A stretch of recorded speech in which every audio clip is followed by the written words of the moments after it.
Young homeowners, do they need an estate plan? Well, yes. Okay, that was a quick video. No, I got more to say. I'm Ben Weaver, Illinois attorney, and I help folks all over the Chicagoland area buy and sell houses, and I help people with wills and trusts and other estate planning documents. And today, we're talking about why a young homeowner should have an estate plan. So first off, we use that term estate plan, and what exactly does that mean? Well, it's a plan for your estate. So, an estate is your well-being after you've passed away, after you've died, everything that you own as an estate. And if you own a house, the house is part of your estate. And the plan is the plan. So it's thinking about these things before you pass away, because I got news for you. Once you're dead, no one can ask you who you want to give the house to, who you want to name as the executor. So that's why we create a plan beforehand, so you have a right and you have a say, and you can tell the world what you want to happen when the time comes.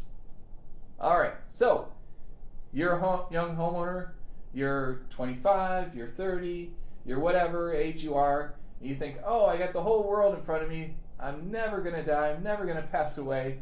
Well, unfortunately, so far, no one has broken the cycle. Everyone who's ever lived has died at some point. Maybe you'll be the first one to break that cycle, but when that happens, well, I'll congratulate you. Everyone's going to die at some point. And if you haven't taken a moment to think about what you want to have happen after you've passed away, then everyone around you gets to decide. So, do you have a partner? Are you married? Well, hopefully that person can step in and say what they want. But maybe you're not married. Maybe you don't have a partner. Maybe you have parents who divorced years ago and they've always fought, and they're going to start pulling up things that are going to happen. Maybe you have families, maybe you have siblings who don't get along, maybe they're going to argue. Having that will, having that trust will definitely help kind of straighten things out how you want it to be established once you passed away. So, what can we do with an estate plan? Well, we can create a will, and a will is a document that you write down who you consider your family members, you write down who you would want to be the executor, the person to make any legal decisions for you once you passed away.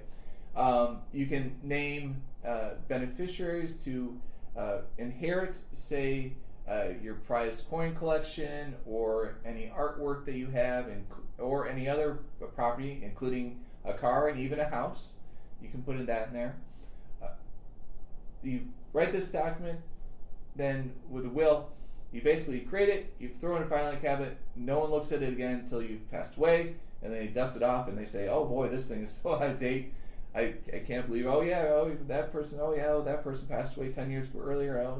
And then, so a will is a good document to have, but it's not the most comprehensive document to have. Another thing you can do, once you're a homeowner, is you can create a transfer on death instrument, which was a form from the county that you fill out, and you basically say, I own this house, and when I pass away, I want this other person to inherit the house. And you file it with the county, and it's a public record, and once you have passed away, then the county transfers ownership of the house according to this document that you've recorded.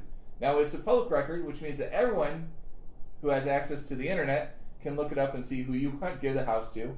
It also, it's difficult to change. If, say, today you wanted to give the house to person A, and 10 years from now you want to give the house to person B, well, you've already filed the paperwork saying you're going to give it to person A, then you got to go through the rigmarole of filing more paperwork saying that you void out the first one and you want to create the new one, and it's messy. And again, it's all public record, so anyone who wants to look it up and see your changing mindset can look it up. So the third document I want to talk about is a trust. And a revocable living trust is a document that you create, and trusts can be as comprehensive, you can do generation skipping taxes and all this, or you can be very simple. It doesn't have to be this big to do. We can create a trust in a matter of a couple weeks, and a trust is a living entity that you put the house in, so that the house is owned by the trust. So you're Joe Smith, and you're the trustee of Joe Smith's trust, And so you, as the trustee, can manage the trust, and you manage the house, which is owned by the trust. And then if you want to sell the house, you can sell the house because you're the trustee, and you can modify the trust any way you want, and you can even void or cancel the trust if you want to. And then within the trust, you state who you want to have inherit the house, who the beneficiaries are that are going to take ownership of the house afterwards. You state who the successor trustee is that will take care of the house. And we keep talking about death here, but the trust is also good, not necessarily you pass away, but maybe you just get sick. You can name the successor trustee is there to pay the bills and make sure the house is taken care of if you're, say, in the hospital.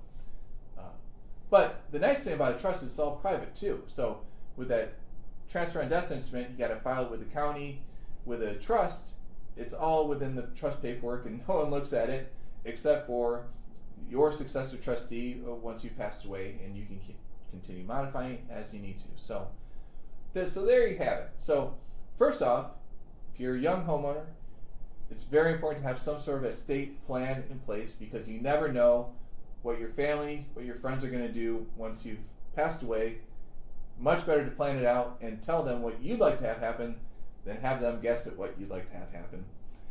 So there are a few different ways you can do it. You can have a will, which is kind of a document you create, you throw in a filing cabinet, no one looks at it until you've died, and it's important to have, but it's not the most comprehensive.